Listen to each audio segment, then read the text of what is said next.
Dapat magpakumbaba ang kada isa magpaubos. Para sa kapayapaan, para sa kabutihan ng iglesia, sa gawain, hindi yung magkanya-kanya tayo, pakitang abilidad, magaling ako sa iyo, magaling. Wala naman magaling dito. Lahat tayo magaling, pero mas magaling pa sa atin ang Panginoon. Mas maganda sabihin mo, wala akong galing. Para lang akong galingan. Amen. Itataas ka pa ng ating mahal na Panginoon. Kaya pag pumasok ng kaaway, yung magandang relasyon nyo, guguluhin ng kaaway. Tulad doon sa Iloilo, ginugulong isipan. Ginugulo. Sino ang author ng gulo? Demonyo. Ang author ng kapayapaan, Ginoo. Saan tayo? Sa gulo, sa kalinaw. Di sa kapayapaan tayo, dahil sa Diyos yun. Malapit na bumalik ang Panginoon, mga minamahal. Mag-ingat. Pairalin natin ang pag-ibig. Pairalin natin ang kapayapaan. Pairalin natin ang pagpakumbaba. Forgive and forget. Kalimutan at magpatawaran tayo. Importante pagdating ng Diyos, masumpungan tayong dalisay, payapa, putli ang ating puso. Nagmahal tayo sa ating kapwa, wala kang galit sa iyong kapwa, wala kang puot sa iyong kapwa. Ngayon pagdating ng ating mahal na Panginoon, sigurado pag tunog trumpita, una kang makarinig. Pero kung may masamang loob sa iyong kapwa, kahit sumasamba ka pa kahit saan, ang puso mo ay puro hipokrito, hindi ka marapture. You speaking lies, salita ka ng kasinungalingan, at puro hypocrisy. Hindi ka marapture. Kaya mahirap yung sumasamba ka dito, may samang loob sa iyong kapwa. Hulisapin ngayon. Magpatawaran tayo. Magyakapan tayo. Magmahalan tayo. Sabi ng Biblia, mahalin mo yung mong kaaway. Pagkainin mo yung mong kaaway. Painuin mo yung mong kaaway. Bigyan mo ng regalo yung kaaway. Amen. Amen. Upang mabuo ang ating panampalataya sa ating pinakamahal na Panginoon. Mag-ingat, mga minamahal, ulitin ko, take heed that no man will deceive you. Magbantay na walang tao makadaya, kapwa mo ng Kristiyano ang gagamitin upang madaya kayo parehas ng kaaway. Hindi ka makabantay, nako. Kala mo tama yung mga sa isip nyo. Kala nila tama yung mga desisyon nila. Kala tama yung sa puso, hindi pala mali, pala yun, mali. Dalawa lang naman yun, tama o mali. Hanapin mo yung tama. Kayong tama, that is in the side, God's sides. Ang mali, sa katatanas yun. Author of kamalian yun eh. Kutor ng kapahamakan yun eh. Ang Diyos, author ng tama. Always right. Amen. Amen. Kaya magbantay tayo, mga minamahal. Ulitin ko, we are in the later times. Sa huling araw na tayo. Kaya makita nyo na ito, 2 John chapter 2 verse 19. Isabi ito, yung ginatawag na apostasy ay pagkasirado ng gospel sa araw ng kapahamakan, mawala sa Diyos. Tatalikod. 2 John chapter 2 verse 19. Praise the Lord. Sa aklat ng ikalawang Juan,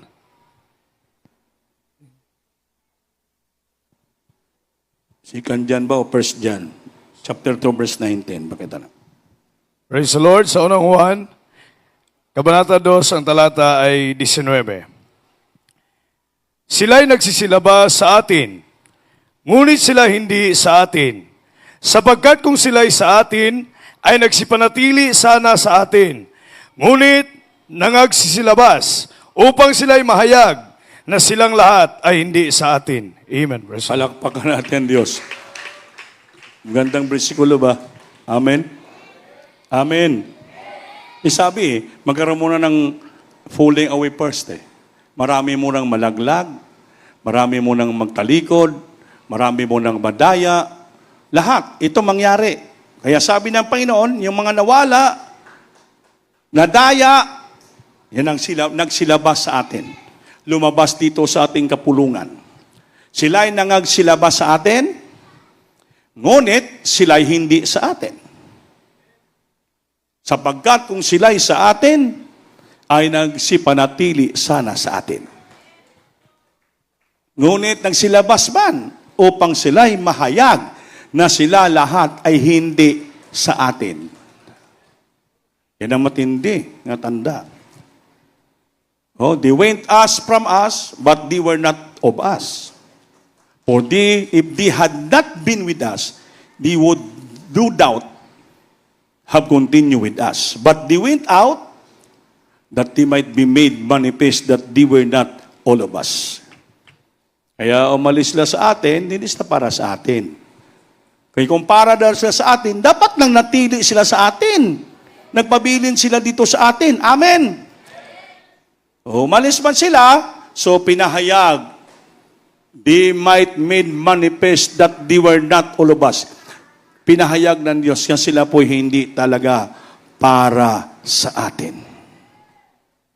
Kaya mga lumabas dito, ipag-pray nyo na kung sila para sa atin, babalik din sila sa atin.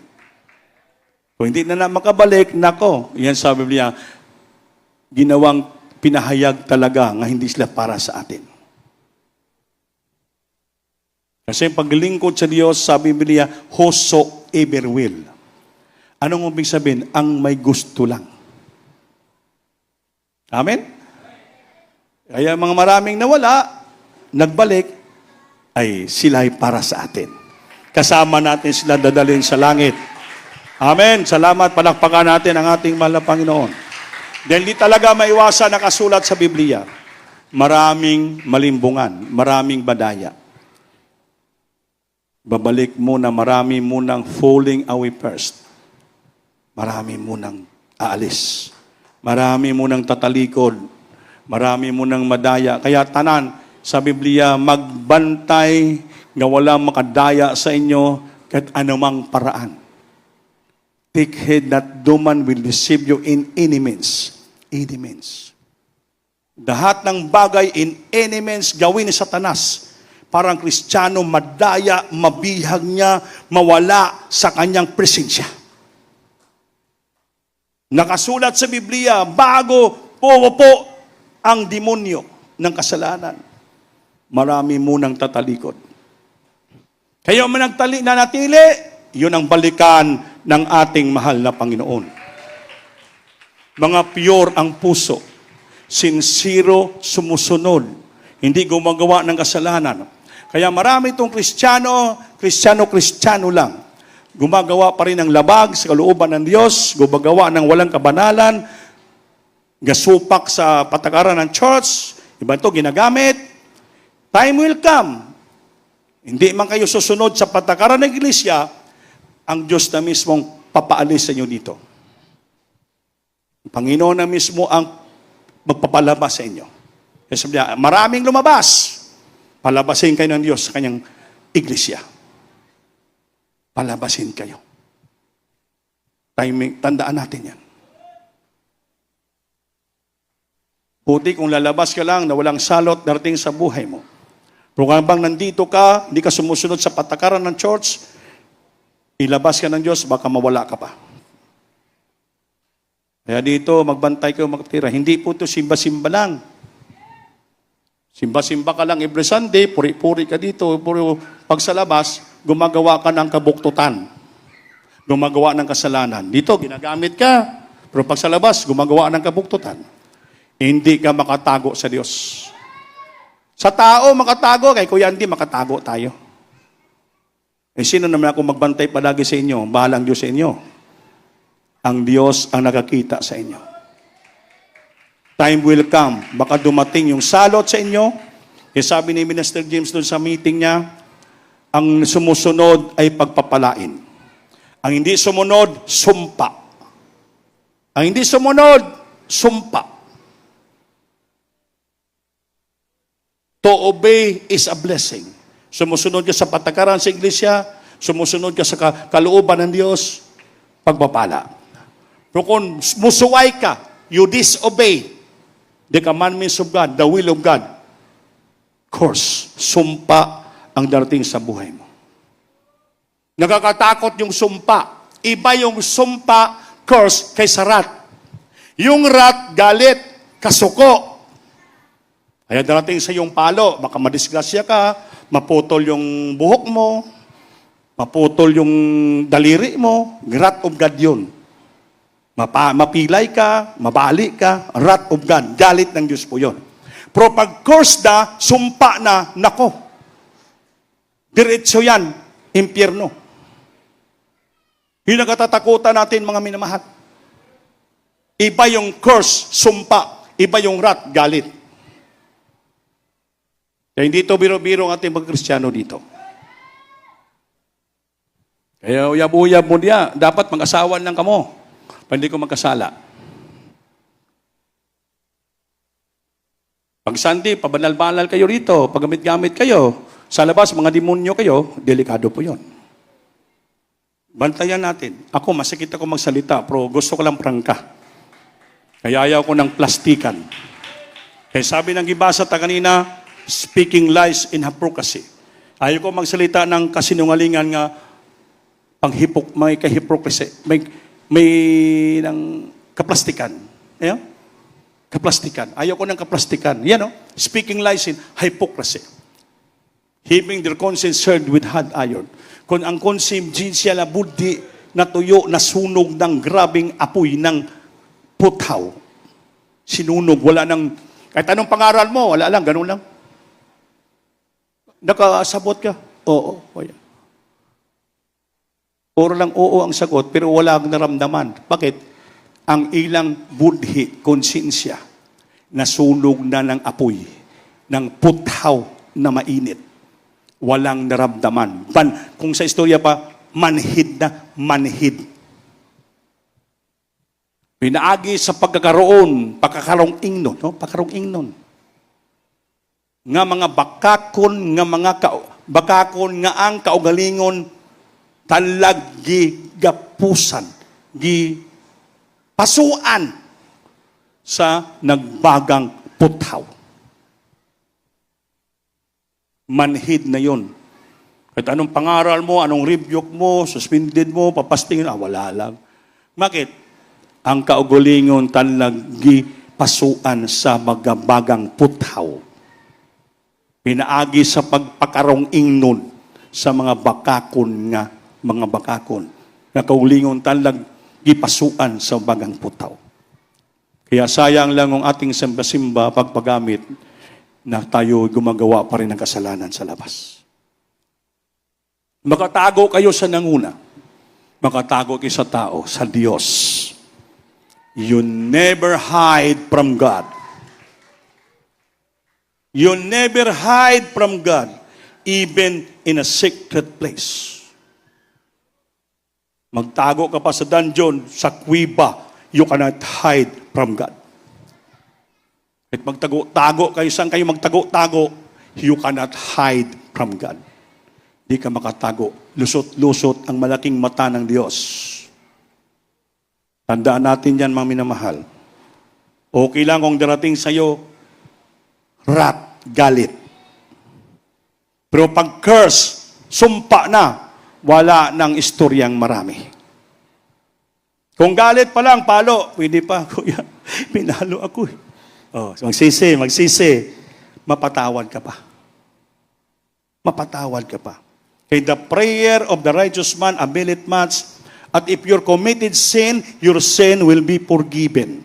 And the prayer of faith shall save the sick. Pwede ka pa. Pero pag wrath of God nang darating, wala na. Pagbangga sa'yo, tumatik, patay. Pagkahulong mo, tumatik, putol ang liig, wala na. Hindi na natin mapasisi. Magbantay, magkaigsunan.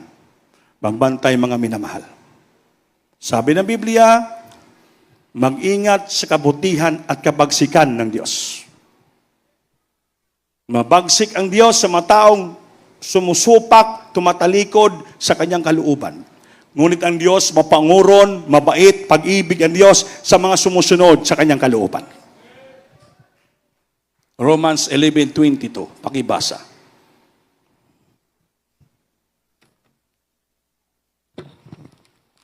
Praise the Lord. Sa aklat ng taga-Roma, Kabanata 11, ang talata ay 12. Ngayon, kung ang pagkahulog nga nila ay siyang 22. 22. Kabanata 11, ang talata ay 22. Masdan mo nga ang kabutihan at ang kabagsikan ng Diyos. Yun. Ang kabagsikan ay sanga ng hulog. Yan, nangahulog, nagpapalayo. Datapot ang kabutihan ng Diyos ay sa iyo. O, sa iyo ang kabutihan. Kung mamalagi ka sa kanyang kabutihan, O, mamalagi kasi ang kabutihan. sa ibang paraan ay ikaw man ay puputulin. O, sa ibang paraan, pag hindi matigas ang ulo mo, puputulin ka ng Diyos. Yun. Pag napuno ng Panginoon sa pabalik-balik mong ginagawang kasalanan, puputulin ka ng Diyos. Otherwise, thou also shall be cut off. Putulin ka ng Diyos sa kanyang presensya. Pag pinutol lang sanga sa puno, malaya. Hindi na mamunga, patay ka na. Ang Biblia hindi nagbibiro. Totoo ang Biblia, salita ng Diyos yan. Behold therefore the goodness and severity of God. On them that feel severity, sa mga tumatalikod, lumalayo. But toward the goodness, sa mga gumagawa ng kabutihan, if thou continue His goodness. Kung kapadayon ka sa kabutihan, sunod sa kalooban Diyos, para sa iyo ang kabutihan ng Diyos. Pag kung hindi, otherwise, ikaw ay pagkaputulin. Bang! Otherwise, you shall be cut off. Maminamahal, ang paglingkod sa Diyos, hindi basta-basta. Wala naman masama pag may takot at sumunod. Papalain man ka. Walang sumpa. Puro kabutihan darating sa buo mo. Hindi kasamaan. Hindi ka putulin ng Diyos. Kaya mangingat, maminamahal. Ilagay nyo sa ayos ang inyong paglilingkod. Huwag maglingkod ng complacency. Ano yung complacency? Worldliness and complacency. Makamundong gawain, sanlibutan na gawain, complacency. Aron lamang masyahan, magkaroon ng kalipay ang imong kaugalingon sarili. That is complacency. Di bali nagkasala ka, nakalabag ka sa luban Diyos, basta you doing what is wrong. That is complacency. Sin o complacency. Pinagbigyan mo ang kasalanan para lang malipay, matuwa ang puso mo. Amen. Delikado po yun. Kaya dapat maunawaan nyo yan. Maunawaan natin ang ating paglilingkod. Kaya maraming Kristiyano na wala sa church. Kumukontra sa church, nag-rebuild sa church. Sin of worldliness ang complacency. Barang kagalakan lang niya maggawa ng kabuktutan sa church, akala mo bida sila. Mga minandilalam, nagkakasala sila. Para lang masiyahan, maging masaya yung loob nila. That is complacency. Sin of complacency. Ang pagrespeto sa church, importante malaman ng bawat Kristiyano. Hebrews 13:17. Pag-ibasa lang, Anthony. Sulat nyo. Praise the Lord. Sa aklat ng Hebreo, Kabanata 13, ang talata ay 17. Magsitalima kayo sa namiminuno sa inyo. Oh, amen. At kayo'y pasakop sa kanila. Yun, magsitalima kayo sa mga namumuno sa inyo at kayo'y pasakop sa kanila. Sapagkat pawang nangagpuyat dahil sa inyong mga kaluluwa, Yun. na parang sila ay mga susulit upang ito'y gawin nilang may kagalakan at huwag may hapis. Sapagkat sa ganito, di ninyo mapapakinabangan. Palakpakan natin, Diyos. Obey them that have rule over you. Submit yourself. For they watch your soul as they that just give account. That they may do with joy and do not with grief, for that is unprofitable for you. Hindi daw pwede sa atin po yun. Nga hindi tayo sumunod at magpasakop sa mga nangunguna. Kaya sila ang nagpagal, naghirap sa ating kaluluwa. At silang nagbigay husay, sulit sa ating kagalingon para sa Diyos. Upang pag kailang ginagawa ang ilang panalangin, sakripisyo, magkaroon sila ng joy, kagalakan sa puso. Hindi po hinagpis. Hindi grip. Kaya hindi para sa atin ito. Kaya dapat ang Kristiyano marunong sumunod sa nangamumuno, sa nangunguna, at magpasakop ng sarili sa mga nangunguna. Kaya ang ating beloved parents and malapastor, nakita natin yung klang sakripisyo. For they watch our soul, that they must give account. Ginagawa lang sakripisyo para sa kagalakan, hindi po sa hinagpis ng puso. Ikaw ang Kristiyano na ligtas sa iglesia, dapat marunong ka tumingin ng loob sa mga taong ginapit ng Diyos at magkaroon ka ng pagrespeto, pagpapasakop at pagsunod, who roll over you. Kaya bang mga rebelde, galit sila pag sabihin, oy, sa unang panalangin ng ating beloved President, natural. Sino ba nauna nalangin sa atin? Tayo? Wala pa tayo sa Diyos Book of Said. Ang malapasor una ng nalalangin para sa atin. Anong prayer? Lord, magligtas ka ng maraming tao. Ilang taon nakalipas, ito na nga, naligtas sa tayo. Maraming tao ang naligtas sa una pa nilang mga panalangin. Since they met the Lord, nag-start, mga pastor, naging preacher, pastor. Nanalangin na siya ng ayuno, araw-gabi. Ang prayer niya, magligtas ka ng maraming kaluluwa. Magpagaling ka ng maraming karamdaman. Magbago ka ng maraming buhay ng tao. Patubuhin mo, iglesia, magligtas ka pa. Kaya sabi ng Diyos, siyang Biblia, occupy till I come. Kailangan ma-occupy natin ang mga tao bago babalik ang Diyos. Tayo ang bunga ng ilang unang panalangin. We are the fruits of prayer and labor ng ating beloved parents in the Lord sa panguna ng sakripisyo. Iba yan, di makaunawa. Kasi ang puso, sunog na sunog. Sa nagbabagang puthaw. Amen? Sunod, 1 Thessalonians chapter 5, verse 12 to 13.